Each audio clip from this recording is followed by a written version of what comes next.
Hello friends, આજે લાવી છું યમ્મી નાસ્તો super tasty super crispy vegetable fingers bread roll. ખૂબ જ ઇઝી રેસીપી છે ફ્રેન્ડ્સ, અને લંચ બોક્સમાં પણ તમે આપી શકો છો. એકદમ હેલ્ધી છે. અને હા, આમાં ખાસ વાત તો એ છે કે તમે આ રેસીપીમાં ત્રણ રેસીપીનો સ્વાદ મળશે. બ્રેડ રોલ, કટલેસ અને પિઝાનો સ્વાદ મળશે. તો રેસીપીને લાસ્ટ સુધી જરૂરથી જોજો. અને હા, ચેનલ પર તમે ફર્સ્ટ ટાઈમ આવ્યા તો please subscribe to my channel. સૌ પ્રથમ તો ગેસ ઓન કરીને એક પેન ગરમ કરવા મૂકીશું અને તેમાં એક મોટો ચમચો તેલ એડ કરીશું. તમે ઈચ્છો તો બટર પણ લઈ શકો છો. તેલ ગરમ થતાં જ મીડિયમ ફ્લેમ ઉપર જ તેમાં નાખીશું 2 મીડિયમ સાઇઝની ડુંગળી નાની ચોપ કરીને એડ કરીશ. હવે ડુંગળીને આપણે થોડી સાતડીશું. ડુંગળી થોડી ગરમ થઈ જાય એટલે થોડી નરમ થઈ જાય એટલે તેમાં આપણે ફ્લેવરફુલ મસાલા નાખવાના છે. તો આમાં 3 થી 4 નંગ મેં લીલા મરચાં એડ કર્યા છે. જો બાળકો માટે બનાવતા હોય તો પ્રેફર ન કરતા હોય તો સ્કીપ પણ તમે કરી શકો છો. હવે મરચાં અને ડુંગળી થોડી આમ ક્રિસ્પી થાય ત્યાં સુધી સાતળવાની છે. અડધો ઇંચ જેટલો મેં આદું છે તેને છીણી દીધું હતું અને એક મીડિયમ સાઇઝનું ટામેટું મેં એડ કર્યું છે અને એક વાટકી જેટલા મેં ફુલાવર મેં નાના ચોપ કરીને એડ કર્યા છે. અચ્છા, અહીંયા હું તમને બતાવી દઉં ફ્રેન્ડ્સ કે અહીં તમે કોઈ પણ વેજીટેબલ તમે એડ કરી શકો છો, જેમ કે ગાજર છે, પનીર છે, કોઈ પણ તમે આમાં તમે એડ કરી શકો છો. હવે આપણે થોડું 1 કે 2 મિનિટ જેટલું આપણે શેકવાનું છે, થોડા નરમ થાય ત્યાં સુધી. અહીં મેં 1 ચમચી જેટલું મેં ઓરેગાનો એડ કર્યો છે, કે જે આપણે પિઝા મંગાવતા હોય ત્યારે પાઉચમાં આવતા હોય છે, તો તે મેં સરસ તેનું ફ્લેવર સારો આવે છે તે મેં એડ કર્યો છે. જો તમે કદાચ આમાં સિમ્પલ મસાલા પણ તમે એડ કરી શકો છો. થોડું આવી રીતે મિક્સ કરવાનું છે એટલે મસાલો સારી રીતે નરમ થઈ જાય અને ભળી પણ જાય. તો હવે આમાં મેં મરી મસાલો એટલે કે મરીનો પાવડર મેં એડ કર્યો છે. અડધી ચમચી જેટલો મેં મરી પાવડર એડ કર્યો છે. આમાં જો મસાલા તમે ન ખાતા હોય તો તમે સ્કીપ પણ કરી શકો છો. હવે અહીં 2 મીડિયમ સાઇઝના મેં બટાકા બાફીને થોડા મેશ કરીને બનશે એડ કર્યા છે. યમ્મી મસાલો. તો હવે આ બધું અહીં મેં બ્રેડ લીધી છે, 7 થી 8 નંગ જેટલા બ્રેડ લીધી છે. તમે કોઈ પણ પ્રકારની બ્રેડ લઈ શકો છો. હવે તો આટા બ્રેડ પણ મળી શકે છે, તો તે પણ લઈ શકો છો. બ્રાઉન બ્રેડ પણ તમે લઈ શકો છો. તો હવે આગળ કંઈ જ કરવાનું નથી, બસ આવી રીતે રેન્ડમલી આપણે પીસ જ કરવાના છે. જો હું હાથની મદદથી કરું છું તે રીતે ઇઝીથી થઈ જાય છે અને આગળ કોઈ જ વધારાનું કામ નથી. જો આવી રીતે ફટાફટ જે ફાવે તેવા નાના મોટા પીસ તમારે કરી લેવાના છે. અહીં મેં 3 ચમચી ભરીને દૂધ એડ કર્યું છે. જુઓ, દૂધ આવી રીતે તમારે ફેલાવીને નાખી દેવાનું છે એટલે જે બ્રેડ છે થોડી નરમ થઈ જાય. તમે આમાં પાણી પણ નાખી શકો છો, પણ ખરેખર આ સ્ટફિંગ તમે બનાવીશું એટલે ફિંગર્સ રોલમાં ખરેખર દૂધ નાખવાથી અલગ જ તેનો સ્વાદ આવશે. તો આમાં દૂધ છે 3 થી 4 ચમચી જેટલું જશે. જુઓ, અહીં હું આવી રીતે હાથની મદદથી મિક્સ કરું છું તે રીતે તમારે આવી રીતે મિક્સ કરી લેવાનું છે. દૂધની જો જરૂર પડે તો વધારે તમારે આવી રીતે દૂધ તમે લઈ શકો છો, અથવા તો તમે આ બ્રેડના જે પીસ છે ને તો તેને 4-5 મિનિટ સુધી તેને આવી રીતે દૂધ નાખીને રેસ્ટ પણ આપી શકો છો, જેથી કરીને જે પીસ છે થોડા નરમ થઈ જાય. તો આ જે બ્રેડનું જે છે એ રોલ બનાવવામાં ક્રિસ્પી અને તેનું ટેક્સચર પણ સારું બનશે.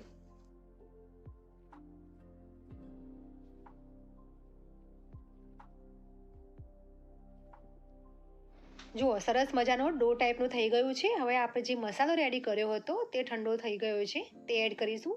અહીં મને એવું લાગ્યું કે મરચું થોડું ઓછું છે તીખાસમાં, તો મેં 1 ચમચી મરચું એડ કર્યું છે.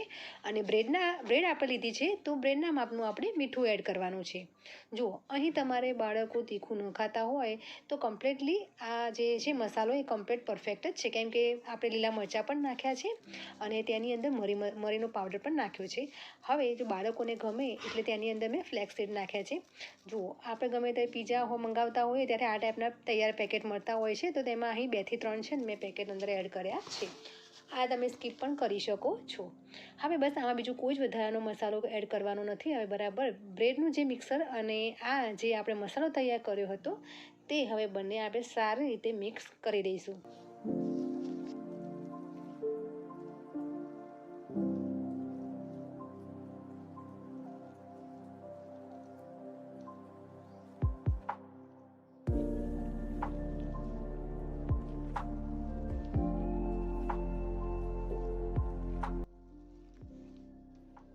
બરાબર મસાલો મિક્સ થઈ ગયો છે.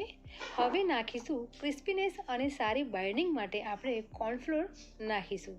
અહીં લગભગ આપણે 3 થી 4 ચમચી જેટલું આપણે એડ કરવાનું છે. જો તમારી પાસે કોર્નફ્લોર ન હોય તો તમે ચોખાનો લોટ પણ તમે એડ કરી શકો છો.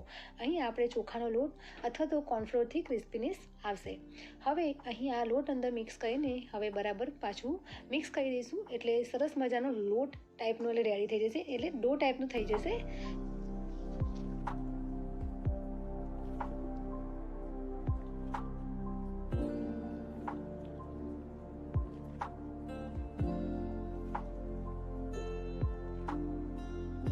જુઓ સરસ મજાનો ડો રેડી થઈ ગયો છે. હવે તેના ઉપર થોડું ઓઇલ એડ કરીશું એટલે થોડું હાથમાં આપણે ચોંટી ન જાય.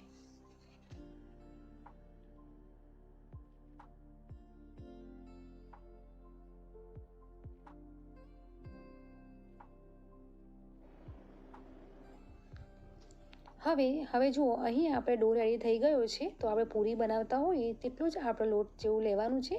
અને હું કરું છું તેવી રીતે હથેળીમાં આવી રીતે બંને હથેળીની મદદથી આવી રીતે તમારે શેપ આપવાનો છે. જો હું કરું છું તે ફિંગર ટાઈપનો શેપ આપવાનો છે. અને જો આવી રીતે આજુબાજુ તેને પ્રેસ કરશો એટલે સરસ મજાનો એક સરખો શેપ આવી જશે.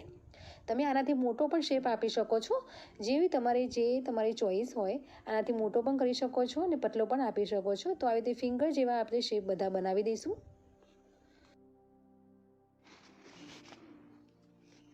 તો અહીં તમે જોઈ શકો છો ઘણા બધા પીસ રેડી થઈ ગયા છે. જુઓ આટલા જ ડોમાં 40 થી 50 જેટલા પીસ રેડી થઈ ગયા છે. તો આમે તમે કોઈ ફંક્શનમાં કે બર્થડે પાર્ટીમાં પણ તમે આ રેસીપી બનાવી શકો છો. હવે આ રીતે હવે બની ગયા છે. તો હવે એક કેફે જેવો લુક આપણે આપવાનો છે. એટલે કે પાર્ટી કે રેસ્ટોરન્ટમાં આપણે સ્નેક્સ ખાઈએ છીએ ને, તો તેવો જ આપણે કુરકુરો લાગતો હોય તેવો જ આપણે લુક આપવાનો છે અને તેવું જ આપણે બનાવીશું. તો અહીં મેં ચોખાનો લોટ લીધો છે 3 થી 4 ચમચી. અહીં તો આમ તો જો તમારી પાસે મેંદો હોય તો મેંદો પણ તમે લઈ શકો છો, પરંતુ મારી પાસે મેંદો ન હોવાથી મેં અહીં ચોખાનો લોટ લીધો છે. અને થોડું ચપટે મેં મીઠું એડ કર્યું છે, કારણ કે તેનું આપણે એક ખીરું તૈયાર કરવાનું છે. તો હવે આની અંદર પાણી મેં એડ કર્યું છે. તો અહીં મેં 1 થી 1.5 કપ જેટલું મારે પાણીની જરૂર પડી છે. તો સરસ મજાની એક સ્લરી ટાઈપની આપણે બનાવી દેવાનું છે, પ્યુરી ટાઈપની. તો જુઓ તમે અહીં જોઈ શકો છો આ રીતનું તમારે એક પાતળું બેટર બનાવવાનું છે. હવે આપણે જે ફિંગર્સ રોલ રેડી કર્યા છે તેને આવી રીતે જો ડીપ કરવાના છે. આ જે સ્લરી બનાવી છે તેની ડીપ કરીને અને અહીં મેં બ્રેડનો જ ભૂક્કો કર્યો છે. બ્રેડને 3 થી 4 બ્રેડ લઈ લીધી છે અને મિક્સરમાં આવી રીતે અધકચરી ક્રશ કરી દીધી છે. જો તમારી પાસે જો બ્રેડ કદાચ પૂરી થઈ ગઈ હોય ન હોય ને, તો ટોસ્ટનો પણ ભૂક્કો તમે લઈ શકો છો. તો બસ આ રીતે આપણે ડીપ કરીને તેને આવી કવર કરીને આપણે જુઓ અહીં ખાસ વાતનું ધ્યાન આપવાનું છે કે આપણે જ્યારે તળીએ ત્યારે જે રોલ આપણે અંદર તેલમાં નાખીએ ત્યારે તેને ટચ કરવાનું નથી. રોલ નીચે શેકાતા હોય છે અને કદાચ કટ પણ થઈ શકે છે. તો તે નીચે શેકાઈને થોડા ઉપર આવી જાય પછી તેને આવી રીતે જારો હોય તો આવી રીતે કે ચમચાની મદદથી તેને ફેરવી શકો છો. તો આવી રીતે ઉલટ પલટ કરીને આપણે તેને એક બ્રાઉન ટાઈપના આપણે તળવાના છે. તો આ રીતના તમે જો આવી રીતે ફિંગર રોલ બનાવીને તમે ફ્રીજમાં પણ મૂકી શકો છો. ડીપ ફ્રીજમાં તમે એક ડબ્બામાં તમે પેક કરીને જ્યારે બાળકને ખાવા હોય અથવા તો લંચ બોક્સમાં તમારે મોકલવા હોય અથવા તો કોઈ અચાનક મહેમાન આવી જાય, કોઈ પાર્ટી કોઈ ફંક્શન હોય, તો તમે આવી રીતે 50 થી 40 નંગ આવી રીતે ઇઝીથી બની જશે. બનાવીને તમે ડીપ ફ્રાય તમે કરી શકો છો. જુઓ તમે હવે આમાં તમે જો ઓઇલ ન ખાતા હોય તો તમે તેને બેક પણ કરી શકો છો. તો અહીં તમારી ચોઈસ છે કે તમે કઈ રીતે તમે કરવા માગો છો. તો હવે આપણે આવી રીતે જ બધા તમે જોઈ શકો છો મેં ફિંગર રોલ રેડી કરી દીધા છે, તૈયાર કરી દીધા છે. તો આવી રીતે વારાફરતી આપણે બધા જ રોલ તળી લઈશું. તો રેડી થઈ ગયા છે સુપર ટેસ્ટી, એકદમ ક્રન્ચી અને બાળકો શું મોટા વડીલોને ભાવે તેવો ઇન્સ્ટન્ટ નાસ્તો બની ગયો છે. તો જો હું તમને બતાવું કે કેવા ક્રિસ્પી છે.